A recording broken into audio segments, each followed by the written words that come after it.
안녕하십니까. 반갑습니다. 앞으로 여러분들의 경찰학을 담당하게 될 김현주 박사라고 합니다. 일단 앞에 우리 원장님도 그렇고 윤희혁 변호사님도 그렇고 전체 어떻게 공부를 해야 되는지는 자세히 설명했기 때문에 현재도 지금 경찰학 과목이 있고 그리고 개편되는 과목에도 경찰학이 그대로 유지됩니다. 대신에 문제가 현재 20문제에서 40문제로 늘어나거든요. 근데 늘어난 이유가 뭔지를 알아야 앞으로 출제가 어떻게 되는지를 알 수가 있겠죠. 그러니까 현재 분위기를 정확하게 파악했을 때 앞으로 변화되는 걸 예측을 할 수 있습니다. 그래서 공부 방법론에 대해서는 원장님도 충분히 설명했기 때문에 경찰의 어떤 내부적인 이야기들이 있겠죠. 그런 것들을 조금 공부하신 분들, 여기도 공부 좀 하신 분들이 있고, 그리고 또 실제로 지금 라이브를 통해서 들으시는 분들 중에서도 공부를 좀 했는데 최근에 경찰학이 생각만큼 점수가 안 나온다, 그런 이야기들을 현재 공부하시는 분도 많이 하고 있고, 그리고 공부를 지금 아직 시작 안 하신 분들도 선배분들한테 그런 이야기 들으셨죠? 생각보다 경찰학 어렵다는 이야기를 좀 들었을 겁니다. 그 이유가 이미 출제 경향이 바뀌고 있는데도 불구하고 예전 방식 그대로 강의를 하고 있는 겁니다. 그렇기 때문에 바뀌는 트렌드를 따라가지 못하는 겁니다. 그러니까 그런 문제들이 있기 때문에 우리 경단계는 거기에 발맞춰서 새롭게 개편을 하고 아예 어떻습니까? 방법론적으로도 새로 그 방법을 모색을 하게 된 겁니다. 그래서 제가 경찰학 강의에 들어오게 된 거죠. 일단은 그럼 어떤 변화가 있었는지를 먼저 좀 알아줘야 되겠죠. 첫 번째 이야기 어떤 이야기냐면 경찰청에서 이런 이야기를 합니다. 경찰청에서 현재 20문제를 가지고 경찰학 문제를 치니까 변별력이 없더라. 범위는 굉장히 넓은데 20문제를 내다 보니까 어떻습니까? 늘 나오던 것밖에 나올 수가 없는 거죠. 그렇기 때문에 늘 나오던 것만 딱딱딱 내다 보니까 학생들이 또 암기도 잘하고 그러니까 변별력이 좀 없어진다. 그래서 경찰청에서는 변별력이 없다는 이야기를 합니다. 변별력이 없다는 이야기를 하면서 그러면 어떤 방법을 모색했느냐? 문제 늘려야 된다. 공식적으로 경찰청에서 그렇게 이야기하는 겁니다. 그러니까 문제를 늘려야 된다. 40문제를 늘려야 된다. 그렇게 이야기를 했다는 겁니다. 이게 첫 번째 지금 트렌드에 바뀌는 첫 번째 그 원인이 되는 것이고, 또 하나 트렌드가 바뀌는 건 뭐냐면 2018년도 2차 시험부터 우리 경찰 시험 출제를 현직 교수님들이 들어갑니다. 현직 교수님. 그 전까지는 사실은 경찰 분들 중에서 관련된 과목을 조금 잘 하시는 분들이 들어가서 어떻습니까? 문제를 내다 보니까 아무래도 전문성이 조금 떨어지죠. 전문성이 좀 떨어지다 보니까 그냥 기출됐던 것들을 그 선에서 그러니까 자꾸 살짝만 바꿔서 문제를 냈던 거죠. 그러니까 그 당시까지만 해도 18년도 전까지만 해도 문제를 어떻게 해결하면 되느냐, 기출 문제만 사실 달달달 이어도 그게 또 나오고 그게 또 나오고 그게 또 나오고 하기 때문에 또 깊이 공부할 필요가 없었던 겁니다. 기출 문제만 속칭 달달달 이어도 충분한 점수를 맞을 수가 있었거든요. 근데 18년도를 기점으로 해서 그러니까 변화가 살살살 이루어지기 시작하는 겁니다. 그 첫 번째 바로 교수가 출제를 돼가는 거죠. 교수님이. 네, 여러분들 대학 다녀보셔서 알겠지만 교수님들 여러분들 머리 꼭대기에 있습니다. 꼭대기에 있기 때문에 교수님들은 제가 대학에서 한 10년 정도 강의를 했기 때문에 교수들이 어떤 생각을 하고 있는지 잘 알고 있는데, 대학에 있는 교수님들은 여러분들이 어떻게 공부하는지 다 알고 있습니다. 학원 교재를 가지고 달달달 암기하는 걸 알고 있습니다. 그리고 두 문자를 따서 기가 막히게 암기하는 것도 알고 있습니다. 그래서 애들이 너무 암기를 많이 한다. 암기를 많이 하기 때문에 암기를 배제해야 되겠다. 그런 생각들을 가지고 있는 분들이 교수님들입니다. 그러니까 그런 분들이 실제로 어떻게 들어간다? 출제를 들어간다는 거죠. 그러니까 요 두 개 문제 때문에 지금은 됩니까? 경찰의 전체가 바뀌고 있다, 이렇게 보시면 되는 겁니다. 그러면 요 두 개에 따라서 앞으로 어떻게 바뀌는지 생각해 봅시다. 자, 문제가 이제 변별력이 없어서 40문제로 문항을 늘렸습니다. 그러면 범위는 당연히 어떻게 된다? 넓어질 수밖에 없겠죠. 그러니까 범위가 굉장히 넓어집니다. 범위가 굉장히 넓어질 수밖에 없겠죠. 넓어진다. 그렇게 보시면 되겠죠. 그리고 교수님들이 출제를 들어가면서 학생들이 암기하는 것을 싫어하십니다. 그러면 문제는 어떻게 낼까요? 단순 암기하는 숫자보다는 어떻습니까? 내용을 정확하게 이해를 하고 있느냐 모르고 있느냐, 그걸 물을 수밖에 없습니다. 그래서 단순하게 어떤 기간을 물었을 때, 기간이라고 하는 것은 뭐 숫자도 중요하겠죠. 뭐 7일이다, 그 다음에 5일이다, 또는 3일이다. 숫자도 제일 중요하지만 제일 중요한 겁니까? 시작점이죠. 시작점. 이거를 우리 법에서는 기산점이다 이렇게 하는데, 기간이 7일이면 어떻습니까? 언제 시작하느냐에 따라서입니까? 그게 끝나는 기간이 딱 정해질 수밖에 없겠죠. 그렇기 때문에 교수님들은 요 7일, 5일, 3일이란 기간보다는 어떻습니까? 언제 시작하는지 요걸 굉장히 중요하시 합니다. 그러니까 기산점이라는 거죠. 그러니까 요런 것들 위주로 하는 거죠. 이런 것들은 사실은 이해입니다. 암기가 아니죠. 그러니까 예전 문제 같으면 요런 암기 문제가 나왔다면 앞으로는 이 기산점 문제가 나올 수밖에 없는 거죠. 단순하게 예를 들면 바로 이런 겁니다. 그러니까 이런 것들에서부터 여러분들이 혼란이 오기 시작하는 겁니다. 그러니까 단순 암기를 해서는 앞으로 절대 문제를 맞출 수가 없습니다. 자, 그러면 앞으로 문제는 어떻게 된다? 이해 중심으로 어떻습니까? 공부를 할 수밖에 없다는 겁니다. 근데 이게 2022년부터 개편되는 걸로 이렇게 추세가 되어 있지만 현재도 반영이 되고 있습니다. 이게 이미 공고가 다 되어 있기 때문에 거기에 발맞추어서 교수님들이 문제를 출제하고 계시거든요. 그렇기 때문에 지금 현재 원래 친 사람도 마찬가지, 내도 마찬가지일 겁니다. 느닷없는 문제가 많이 나온다. 그런 이야기를 많이 했는데 느닷없는 문제가 아닙니다. 거기 이미 요게 배경을 하고서 요 배경 하에서 문제가 출제되는 거다 이렇게 보시면 되죠. 그러니까 요렇게 하셔야 됩니다. 이렇게. 그래서 일단은 넓어지는 범위 있죠. 넓어지는 범위가 어떤 범위인지를 좀 확인을 좀 해두고 그 다음에 어떻습니까? 단순 암기해서는 안 됩니다. 여러분들 여기서는 경찰학 공부를 좀 하신 분도 계시겠지만은 경찰학 보면 법령들이 굉장히 많죠. 그럼 법령들이 굉장히 많은데 그 법령들이 일일이 다 합니까? 암기할 수가 없습니다. 그 법령들을 이해를 하면 됩니다. 법이라고 하는 것은 항상 어떻습니까? 어떤 현상이 나타났을 때, 범죄 관련된 현상이 나타났을 때 그를 규제하고 통제하기 위해서 만든 게 법입니다. 그래서 항상 어떤 사실과 연결될 수밖에 없습니다. 반대로 이야기하면 그 사실을 정확하게 이해를 했다. 그러면 어떻습니까? 그 법령의 내용도 충분히 이해할 수가 있게 되는 겁니다. 예를 들면 그런 겁니다. 여러분들 도관이라는 영화 보셨죠? 도관이라는 영화. 그게 어떻습니까? 장애인을 잘 보호해야 되는 의무가 있는 사람인 보호시설의 장이 오히려 어떻습니까? 장애인을 상대로 성범죄를 저질러 버리죠. 나쁜 놈이다, 착한 놈이다. 나쁜 놈이죠. 나쁜 놈. 가중처벌해야 될까요? 아니면 일반적인 처벌하면 될까요? 가중처벌해야 될 수밖에 없겠죠. 그렇기 때문에 성폭력처벌법 있죠. 성폭력처벌법에 장애인에 대해서 성범죄를 저지를 때 원래 가중이 됩니다. 원래 가중이 되는데 특히나 장애인을 대상으로 성범죄를 저질렀는데 그 사람이 장애인을 보호해야 될 시설의 장이라든지 또는 종사자다. 그러면 어떻습니까? 가중한 데서 또 가중을 시켜버립니다. 그게 바로 도가니가 싫어하지 않습니까? 싫어. 그러니까 그런 것들이 배경이 되니까 성폭력처벌법의 조문이 바뀌게 되는 거죠. 어차피 성폭력처벌법 나왔으니까 몇 가지 더 이야기하면 여러분들 최근에 조주빈 사건 다 아시죠? N번방 사건. 그것 때문에 지금 성폭력처벌법 조문이 굉장히 많이 바뀌었습니다.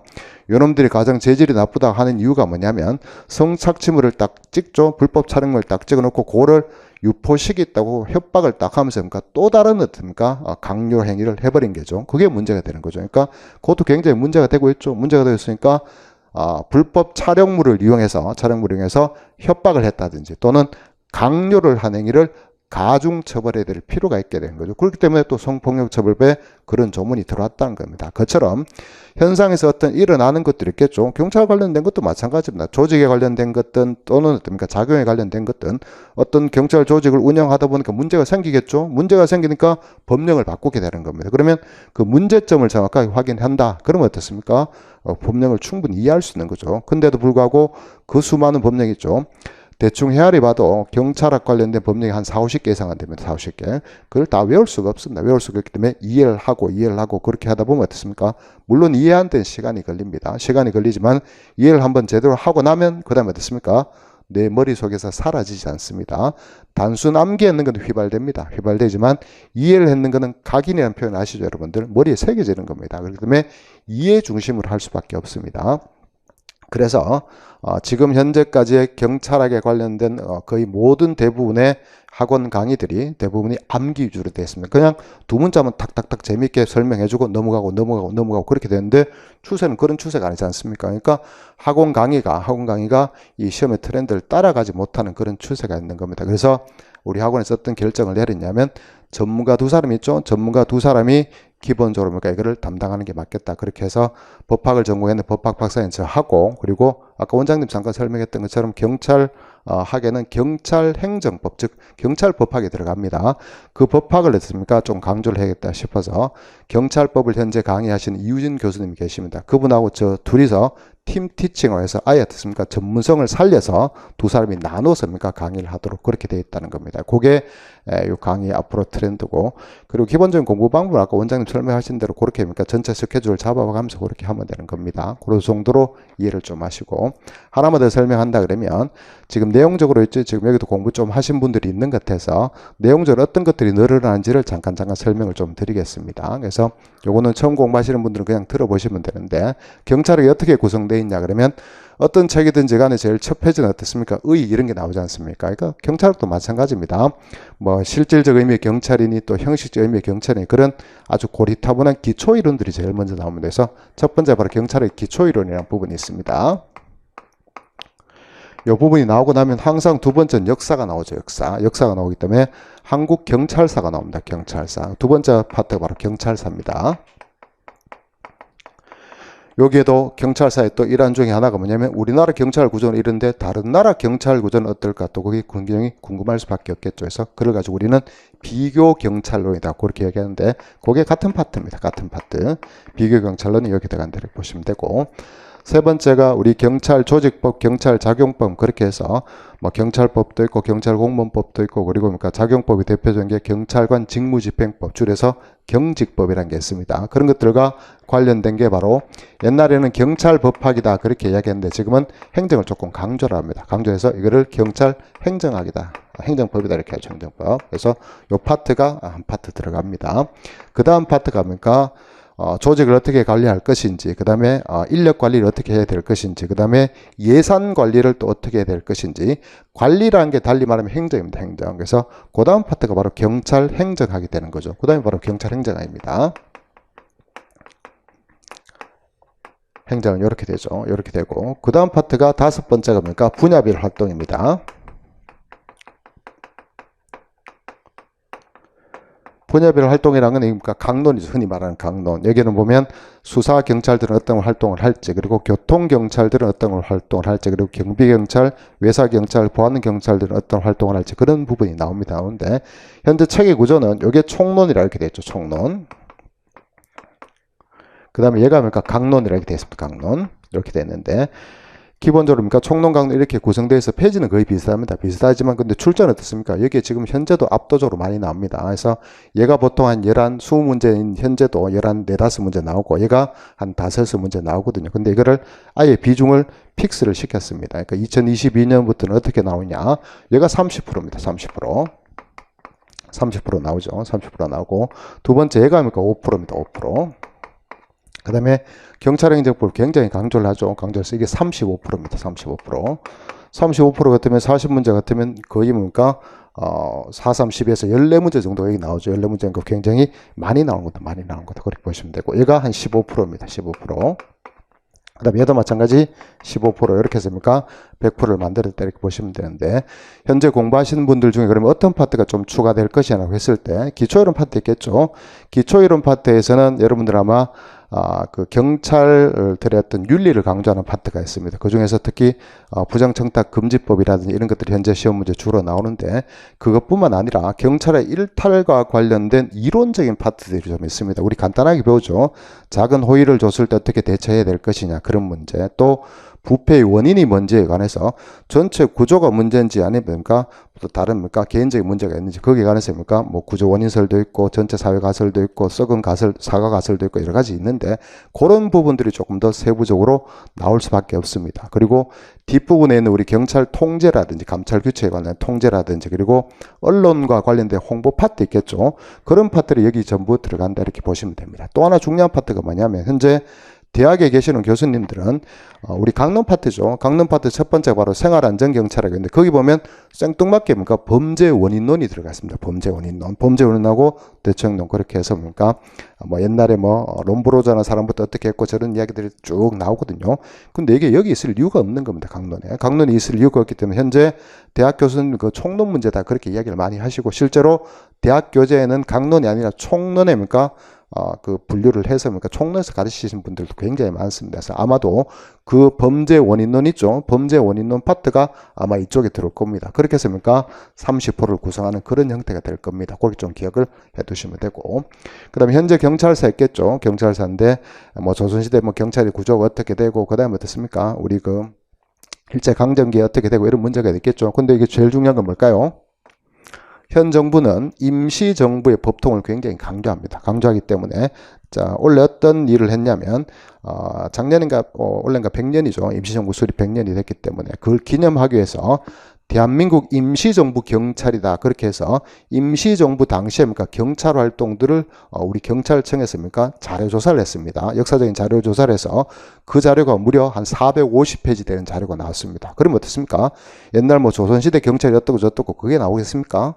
그거보다는 어떻습니까? 임시정부 있죠? 임시정부에 우리 경찰 활동을 했던 파트들이 앞으로 문제가 나올 수밖에 없습니다. 그러니까 그런 파트를 강조해서 조금 더 봐야 된다는 거죠. 그런 것들은 현재 가지고 있는 교과서에는 그런 부분들이 잘 없습니다. 그런 것들이 앞으로 제가 만드는 교과서에 다 수용이 되거든요. 그러니까 그런 것들을 강조를 좀 하실 수밖에 없는 겁니다. 그러니까 이게 조금 늘어나는 파트다 이렇게 보시면 될 것 같고, 그 다음 경찰행정법 파트 있죠. 경찰행정법 파트에서는 우리 경찰 행위 또는 경찰 처분이다 그렇게 하는데 그게 결국 행정행위입니다. 행정인데 기본적으로 하명에 관련된 것 또 그다음에 면제 인가 이런 거 관련된 거 있는데 거기에 관련된 판례들이 굉장히 많습니다. 그러니까 행정법 판례인데 그 중에서도 또 경찰과 관련된 판례들이 굉장히 많거든요. 그러니까 여기는 결국 어떻습니까? 그런 판례들이 조금 강조가 될 수밖에 없습니다. 판례들이 강조가 되고 그다음 또 행정구제라 그래서 절차와 관련된 것들이 있습니다. 그래서 행정절차법도 있고 그다음 또 행정소송법도 있는데 현재까지는 행정절차법은 시험 거의 안 나옵니다. 그중에서 정말 간혹 나오는 게 뭡니까? 그것도 경찰 간부 위주로 가끔 나오는 게 우리 행정지도 정도 나오는데 행정절차법 조금 더 강화될 수도 있고 그리고 행정소송법도 조문은 많지 않습니다. 조문은 많지 않지만 행정구제의 가장 대표적인 내용이고 그리고 또 국가배상 문제도 많죠. 경찰이 어떤 활동을 했는데 잘못됐다 그러면 국가배상을 해줘야 됩니다. 그러니까 국가배상 문제도 있겠죠. 그런 구제 문제들은 현재 경찰학 문제는 잘 나오지 않는 문제입니다. 근데 그런 것들이 여기서 강조될 겁니다. 그래서 이게 대폭 늘었습니다. 대폭 늘었기 때문에 이런 것들을 좀 기억을 좀 해두시면 될 것 같고 그 다음 행정학이죠. 행정학에는 현재까지 문제가 어떤 문제가 나오냐면 거의 대부분이니까 예산 관련된 겁니다. 예산 관련된 거. 그 중에서도 예산 편성 과정에 대해서만 주로 시험 문제 나오고 그리고 또 하나 주로 나오는 게 보안 업무 관련해서 보안 업무 규정 나오는 게 전부였습니다. 전부인데 사실은 행정학의 예산 행정만 전부가 아닙니다. 좀 전에 얘기했던 것처럼 조직 관리를 어떻게 되는지 그 다음에 또 하나 인사 관리를 어떻게 되는지 그런 문제가 굉장히 중요한 문제죠. 그래서 원래 1차 문제죠. 1차 문제에 로버트 필경 문제가 나오니까 학원가에서 난리가 났죠. 난리 나는 게 생뚱맞은 문제를 이런 문제를 내니까 학생들이 어떻게 공부하라는 거냐. 너무 생뚱맞은 문제 아니냐. 그렇게 다들 이야기하는데 아닙니다. 그게 경찰행정학 책의 제일 첫 페이지에 나옵니다. 경찰행정학 책에. 경찰행정학은 아까도 얘기했던 것처럼 이 세 가지입니다. 조직관리가 첫 번째고 두 번째 뭘까요? 사람 관리, 인사 관리. 두 번째 인사 관리. 세 번째 뭔가 예산 관리죠. 세 가지입니다. 세 가지. 자, 첫 번째 바로 조직 관리겠죠. 조직 관리를 하기 위해서는 관리자는 어떻습니까? 어떤 기본 원칙을 가지고 어떻습니까? 조직을 관리할 수밖에 없겠죠. 그렇기 때문에 여기 행정학 책에는 거의 대부분이죠. 경찰행정학의 대부분의 첫 페이지는 로버트 필경 이야기가 다 들어있는 겁니다. 다 들어있기 때문에 그런 것들이 미리 2022년부터 그게 바뀐다고 이야기했지만 이미 그 기준을 알고 있기 때문에 현재 교수님들이 그런 문제를 내게 되는 겁니다. 그러니까 그런 파트들이 앞으로 계속 강조될 수밖에 없는 겁니다. 그러니까 이런 파트도 앞으로 강조될 수밖에 없고 그리고 인사 관리 같은 파트도 굉장히 강조됩니다. 이런 파트에도 여러분들 기껏해야 아마 공부하신 분들은 계급제 또는 직위분류제 그 정도만 공부하셨을 건데 그거 가지고 안 됩니다. 여기 보면 또 인사관리에 중요한 게 뭡니까? 그 사람 의샤 해주는 게 제일 중요하겠죠. 그렇기 때문에 동기를 부여해 주는 게 굉장히 중요한 문제입니다. 그러니까 동기부여와 관련된 이론들이 여기에 굉장히 많습니다. 굉장히 많죠. 여러분들 공부하신 분들은 기껏해야 매슬로우 욕구 단계설 정도만 아는데 그게 전부가 아닙니다. 엘더퍼 이론이라든지 그 다음에 허즈버그 이론이라든지 그 다음에 부이브럼 이론이라든지 아담스 이론이라든지 굉장히 아주 기초적인 이론들이 굉장히 많거든요. 그런 이론들이 앞으로 여기에 나온 시험 문제다 이렇게 보시면 될 것 같습니다. 그리고 실제로 예산 파트에서는 더 뭐 강조될 거 크게는 없습니다. 예산의 종류라 그래서 뭐 품목별 예산하고 그다음에 뭐 연기준 예산 뭐 이런 것들이 있거든요. 그런 것들 조금 강조하는 파트 정도겠죠. 이거는 특별히 강조되지 않는데 이 부분은 굉장히 강조될 겁니다. 그래서 이런 파트가 행정학 파트에서 좀 강조되는 파트들 보시면 되고 그리고 분야별 활동 파트 있겠죠. 분야별 활동 파트 얘는 지금 현재랑 큰 차이가 없을 겁니다. 왜냐하면 지금 나오는 수준의 문제가 그대로 나오는 거죠. 그래서 얘 15% 그러면 몇 문제입니까? 6문제죠. 6문제인데 현재도 한 5, 6문제 나옵니다. 나오기 때문에 특별히 어떻습니까? 관련성 없다 이렇게 보시면 되는데 문제는 이것도 그러니까 내용이 좀 깊어질 수 있습니다. 항상 깊어진다 그러면 판례 문제가 나올 수 있습니다. 그래서 우리 분야별 경찰 활동 중에서도 시험 문제 주로 나오는 게 수사 파트하고 그다음에 교통경찰 파트가 많이 나오거든요. 근데 교통사고 우리나라 어마무시하게 많습니다. 어마무시하게 교통사고 많다는 말은 교통사고 판례가 적을까요? 많을까요? 엄청나게 많습니다. 그러니까 그런 파트들이 앞으로 시험 문제 조금 나온다 이렇게 보셔야 됩니다. 쓸데없는 과태료 부과 기준 있죠. 과태료 부과 기준 뭐 몇 킬로 위반하면 뭐 과태료 얼마 부과하고 그다음 벌점 얼마 부과하고 교수님들 관심 하나도 없습니다. 1도 없습니다. 1도 없다. 그러니까 그런 단순한 문제들은 앞으로 뭔가 점점점 줄어들 겁니다. 점점점 줄어들고 오히려 뭔가 관련된 판례를 알고 있나 모르고 있나 그런 문제들이 제일 중요한 겁니다. 이걸 도로로 인정할까 말까 도로로 인정해야지 맞겠습니까? 도로교통법이 적용되는 게 원칙이거든. 그러니까 그런 내용의 판례들이 앞으로 나올 수밖에 없는 거죠. 그러니까 강론 파트도 큰 범위의 차이는 없습니다. 범위의 차이는 없지만 내용적으로 그러니까 판례가 조금 깊게 들어간다 이렇게 보시면 되겠죠. 어쨌든 이런 형태로 깊어지고 특히 경찰행정법에서는 또 대폭 개정이 있습니다. 어떤 개정이 있냐면 여러분들 아시겠지만 아까 원장님 잠깐 설명하시는 것인데 국가수사본부라는 게 만들어집니다. 그러니까 수사권이 독립되면서 어떻습니까? 여러 가지 비판들을 커버하기 위해서 독립된 기구를 만들죠. 그러니까 국가수사본부를 만들기 때문에 지금 경찰법이 거의 다 바뀝니다. 경찰법. 그리고 경찰 공무원법도 거의 다 바뀝니다. 거의 다 바뀌어서 아예 새로운 법을 만든다 그러죠. 그게 원래는 2021년 1월 1일부터 시작이 돼야 됩니다. 형사법이 그때부터 발효가 되죠. 시행이 되기 때문에 이것도 시행이 돼야 되는데 지금 국회의원들이 뭔가 딴짓하다 바쁘잖아. 딴짓하다 바쁘기 때문에 지금 국회 계류 중인데 그게 아마 늦어도 내년 상반기에 있죠. 상반기에 아마 제정이 될 겁니다. 뭐 거의 제정 수준이야. 개정이 아니고 제정 수준입니다. 전부 개정이기 때문에 전부 개정은 제정하는 거 똑같은 거죠. 그런 의미로 대폭 바뀝니다. 대폭 바뀌는데 그게 아마 내년 상반기쯤에 결정이 날 겁니다. 그러니까 그런 내용들이 아마 대폭 나오게 될 거죠. 그러니까 그런 것들 중심으로 해서 좀 바뀐다 이렇게 보시면 되는 겁니다. 처음 공부하시는 분들은 그냥 처음부터 쭉 하시면 되고 그다음에 현재까지 공부를 좀 하셨던 분들은 이런 트렌드를 이해하셔야지 2021년 마지막 두 번의 시험이 있겠죠. 그 두 번의 시험도 실패하지 않게 되는 겁니다. 그런 정도로 일하시면 되고 그리고 이게 제일 중요합니다. 이게 암기해서는 안 됩니다. 암기해서는 안 되기 때문에 이해를 해야 되겠죠. 그렇기 때문에 차분하게 읽고 이해하고 듣고 이해하고 그리고 서로 그러니까 대화를 통해서 질문을 통해서 확인하고 그 과정을 통해서 우리 학원의 커리큘럼을 따라가면 이 경찰학도 충분히 하실 수 있을 겁니다. 그래서 가장 누구보다도 전문가인 저랑 이우진 교수님이 두 사람이 나눠서 그러니까 팀 티칭을 하게 돼 있으니까 여러분들 관심을 좀 가지고 그 커리어니까 잘 따라와 주시면 충분히 경찰학도 정복할 수 있을 거다 그렇게 생각을 합니다. 그래서 이런 정도로 경찰학 설명은 마치도록 하겠습니다. 뭐 질문하실 분 있으면 질문 뭐 간단히 받고 시간이 좀 지났기 때문에 질문 없으면 뭐 끝내고 필요한 이야기들 좀 더 하도록 하겠습니다. 질문 있습니까? 그러면 설명회는 여기까지 마치도록 하겠습니다. 수고하셨습니다.